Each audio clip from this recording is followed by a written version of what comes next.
dhoolatusyo iyo qabanqaabo weyn ayaa laga dareemayaa degmooyinka kala duwan ee xorta ee Jubbaland, Kismaayo, Afmadow iyo Badhaadhe oo ka mid ah meelaha Jubbaland ay gacanta ku hayso ayaa waxaa laga dareemayaa howlgallo xoogan iyo sidoo kale soo bandhigida dhoolatuska ay sameynayaan ciidamada Jubbaland kuwaas oo diyaar u ah inay al-shabaab kala wareegaan deegaanada ay gacanta ku hayaan. Madaxweynaha Jubbaland Axmed Maxamed Islaam ayaa toddobaad ka hor ku dhawaaqay howlgalka dhana ururka al-shabaab kadib safar uu ku tagay dalka Kenya oo kadibna dib ugu soo laabtay magaalada Kismaayo. ciidamo ka baxay magaalada Kismaayo ayaa gaaray degmada Afmadow ee gobolka Jubbada Hoose ayagoon wax iska horimaada kala kulmin ururka al-shabaab oo inta badan ku sugnaa deegaanada u dhaxeeya Kismaayo iyo degmada Afmadow ee gobolka Jubbada Hoose. saaka madaxweynaha dowlad goboleedka Jubbaland wuxuu kormeer ku tagay xarumaha kala duwan ee ciidamada sida kuwa booliska nabad sugidda daraawiishta iyo militariga wuxuuna la hadlay boqolaal askari oo ka tirsan ciidamada Jubbaland asagoo ka hadlaya howlgalka sida ay ugu diyaarsan yihiin wuxuuna sheegay guud ahaanba ciidamada Jubbaland in xilligan wixii ka bilowda ay bilaabi doonaan howlgalka dhana ururka al-shabaab. u diyaargarowga howlgalka ay ku jirno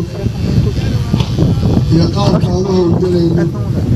iyo qorshaha ay la yimaadeen saraakiisha ciidanka. waxaan rabaa inaan idiin sheego waxaa aad u badan inuu askari weyne yidhaahdo waxaan rabaa inaan howlgal baan u diyaarsana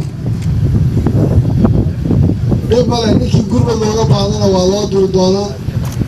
kii hawlkale looga marin wayna waa loo waxayn doonaa laakiin muhiimaddu ma aha in la yidhaha nin walba inaan baxaan rabaa waa wax inoo furan waa howlgal furan oo la wada geli doono. waxaan rajaynayaa qof waliba inuu shaqada meesha looga diray ku ekaado oo waxyaalaha caadifada aad u tirada badan oo askari waliba uu doonayo kii baxay inuu raaco. aayad badan baan gelaynaa ciidanku ay jiraan gurmad baa laydinka baxaan karaa sida taliyuhu sheegaya howlgallo kala dhinacyo kale u aadi kartaa deegaanada baa laga rabaa in laga shaqeeyo. macluumu ma noqonayo in hal mar la wada baxo nin waliba inaa waan baxaya. sidaan loo sheegay kuwa booliska waxaan u diyaarinaynaa degmooyinka inay tagaan oo loo qaybiyo oo kuwa tuulooyinka iyo ilaa heer degmiya kulli ay tagaan oo loo qaybiyo. waxaan aad iyo aad ugu faraxsanahay isku tashiga aan samaynayno iyadoo aan rajaynayna ciddii nagala qaybgalaysaay inay nagala qaybgeli doonto ama ha noqoto ciidanka xoogga dalka Soomaaliyeed ama ha noqdeen kuwa amisom ama ha noqdeen kuwa kale saaxiibada nahay. waa howlgal weyn oo u baahan muddo badanna aan sugaynay inaan nagala qayb galo howlgalkaa galno laakiin waxaan rajaynayaa inaan isku tashi samaynayna haddii la yidhaahdo oo ciddiina soo qaybgalaysa diyaar baanu nahay laakiin aanaan u fadhiyi doonin in badan oo kale inaan sidii u fadhino nidhaah waxaan sugaynaa inta lala imanay iyo goorbay qoladaasi dhaqaaqayo. waan la hadli doonaa ciidanka amisom ee nala degan waanan u sheegi doonaa howlgalkan shirka ugu soo horeeya hadda dhici doona ee shirkii amniga heer dowlad goboleed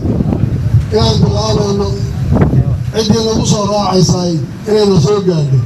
waxaa jiray howlgallo badan oo uu madaxweynaha Jubbaland horey ugu dhawaaqay kuwaas oo aan miro dhalin waxaana hadda ciidamada Jubbaland ay magaalada Kismaayo dhanka waqooyi kaga beegan yihiin ilaa 50 kiiloomitir halka dhanka galbeedna Kismaayo ay kaga beegan yihiin ilaa 60 kiiloomitir. wixii intaa ka bilowda al-shabaab ayaa la guda galay waana meelaha al-shabaabku ay ku xoogan yihiin gobolada Jubbooyinka Jilib Jamaame Xagar oo ayaguna ka tirsan gobolada Jubbada Hoose iyo Jubbada Dhexe.